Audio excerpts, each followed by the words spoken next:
ზაფხულის მაღალ ტემპერატურას პარიზელები და ასევე პარიზში ჩასული ტურისტები მდინარე სენაში ცურვით უმკლავდებიან.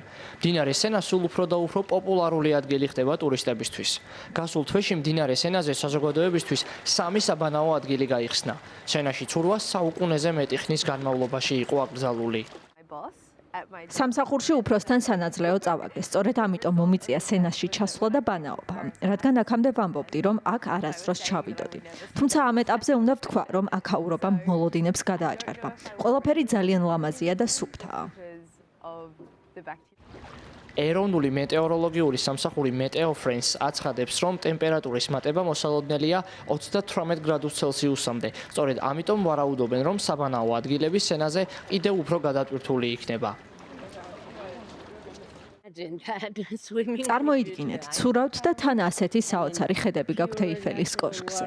წყალი ძალიან სუფთა და უსაფრთხოა. ხალხს ნამდვილად მოსწონს აქ ცურვა და უბრალოდ დასვენება. თითქოს ყველაფრის შესანიშნავი ნაზავია. პარიზის დასავლეთით მდებარე გრენელის საბანაო ადგილას სტუმრები მთელ სიგრძეზე ცურავენ, რუჯს იღებენ და ეიფელის კოშკის უნიკალური ხედებით ტკბებიან. აქ გრენელში ერთდროულად 200 ადამიანის მიღება შეგვიძლია. ჩვეულებრივ დღეში 800-დან 1200-მდე სტუმარი გვყავს. აქ ბევრი ტურისტი ჩამოდის, რათა დატკბეს ხედით. ჩვენ კი მათ საოცარ შესაძლებლობას ეიფელის კოშკთან ცურვას ვთავაზობთ. წყლის ხარისხი ყოველდღიურად მოწმდება იმის დასადასტურებლად, რომ ის ევროპულ რეგულაციებს შეესაბამება. ორშაბათს სენაში წყლის ტემპერატურა 22 გრადუსი ცელსიუსი იყო. 10-დან 14 წლამდე ასაკის მოზარდებისთვის აგვისტოს ბოლომდე მდინარეში ცურვა უფასო იქნება. პარიზის მერის მოადგილემ პიერ რაბადანმა გასული კვირის მონაცემებზე დაყრდნობით განაცხადა, რომ მდინარეზე 40,000-ზე მეტი სტუმარი იმყოფებოდა.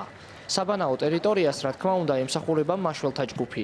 ისინი იცავენ წესრიგს და სასტვენებით აცნობენ მოცურავეებს, რომ არ გადახტნენ ან არ დატოვონ უსაფრთხო პერიმეტრი. ჯერჯერობით არანაირი სერიოზული ინციდენტი არ დაფიქსირებულა.